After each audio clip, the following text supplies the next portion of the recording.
Hi everyone, I'm Stephanie Kibler, Executive Director at the Freeborn County Historical Museum, Library, and Village. I'm here to highlight for you some of the things we've worked on during this past year with all of the closures and the COVID scare. Standing in front of our quilts of Freeborn County, behind me is a crazy quilt, actually two, designed by the Norse Literary Club, which came out of the Norwegian Synod Church here in Albert Lake. And each member has their initials engraved on this particular quilt. Over here we've got a quilt that also came out of a church in Geneva, the Lutheran Church in Geneva. This quilt was designed to be auctioned off, and in this circle there are over 1,000 names on this quilt. You paid 10 cents to have your name on the quilt, 25 cents to be in the circle, and then the quilt was purchased for $25 at an auction by a Wayne family member in Geneva. We also have one that I think is really kind of a cool story behind it. This is called the Drunkard's Path. This quilt is said to have been used during the Underground Railroad and helped slaves find, not this particular quilt, I should say, this pattern was used, and it helped slaves find their way to freedom, which is an incredibly cool story to have tied to a quilt pattern. In addition to our quilts, which was the first exhibit that we opened as we're going through and refreshing our museum, we also have the Marion Ross exhibit. Most people don't realize Marion Ross was born and raised here in Albert Lake. She still has very close ties to the community, does come to visit every once in a while. A statue is being erected in her honor for the downtown area. So she is one of our celebrity exhibits. We also have Eddie Cochran, who, if you know the song Summertime Blues, was the author, creator of Summertime Blues, and he has an exhibit here in the museum. He also is an Albert Lea native. We have updated our military exhibits. So World War I, World War II, Civil War have all seen a facelift, and we have added Korean and Vietnam. So we have some really wonderful pieces and history there for Freeborn County. We've added a small Vietnam living room, because the Vietnam War was really the first war that people actually saw from their homes. At their kitchen tables or sitting in their living room. And in addition to that, we've added a horology shop, which is a timekeeper shop, a millinery for ladies' hats. We're in the process of creating hotels of Freeborn County, which we have an extensive history of some beautiful hotels that we're here in the county. Our agriculture exhibit is getting a facelift. And we have created a whole new settling in Freeborn County exhibit, which this spring we are bringing in a covered wagon, so we'll have a covered wagon experience here as well. And our archaeology and First American exhibit is being updated as we speak. So we've got a lot going on here. We're super excited about being able to reopen it here again and have visitors come in and see what we have going on. In addition to the museum, we have buildings out in our village, a total of 18 stops for you to make, everything from a barber shop to a blacksmith to farm equipment, schoolhouse, general store.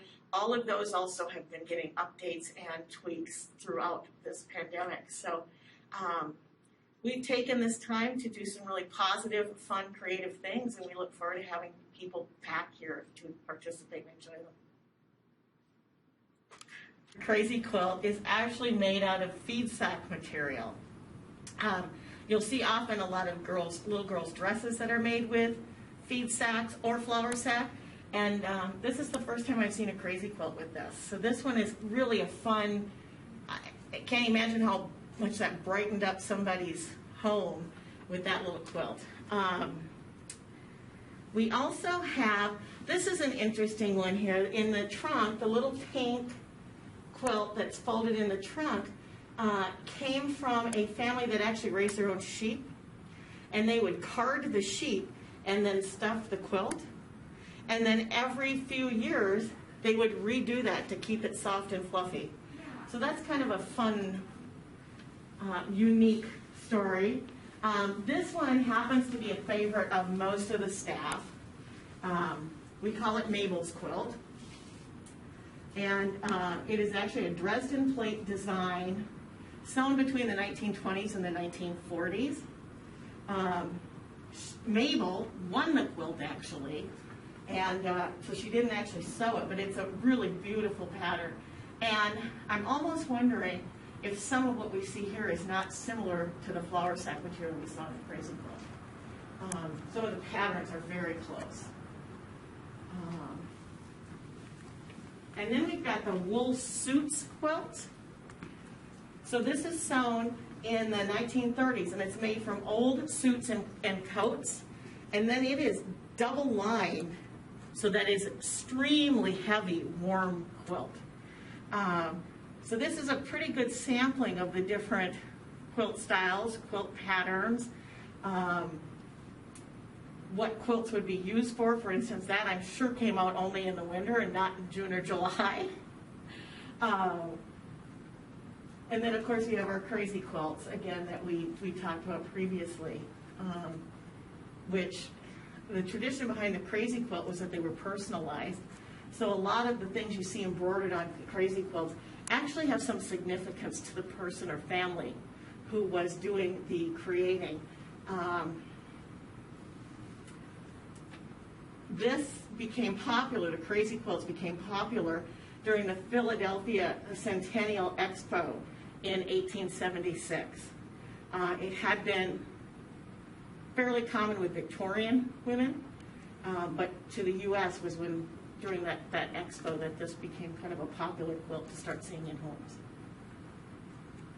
And then we do have other quilts that we will be rotating in. As with all of our exhibits, we do like to rotate our collection items. It helps preserve, it keeps things fresh, and brings some new insight too to what's been happening throughout our county.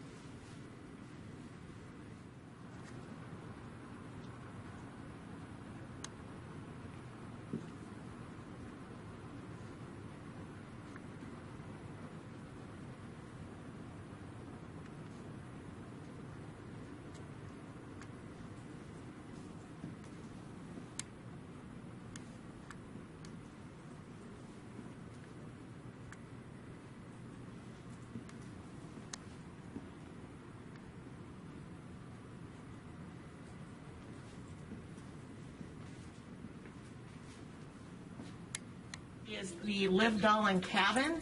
It is actually the first log home here in Freeborn County. Very cool little structure. And then we've done a lot with our little shops here. Throughout COVID, we found that it was easy to space our volunteers out here. So each volunteer would take a spot. So all of these got new paint, these little floor spaces, new paint, some got new walls. Every one of them got new interpretation.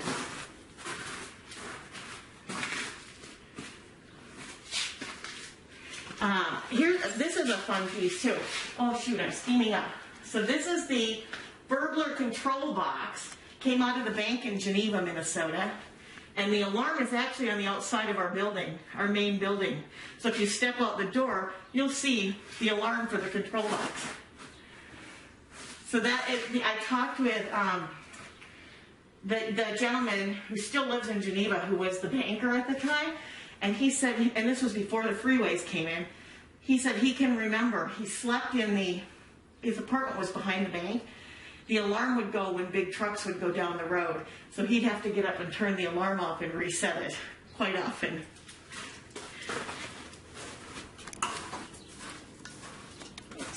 This was one of the first ones we started out here.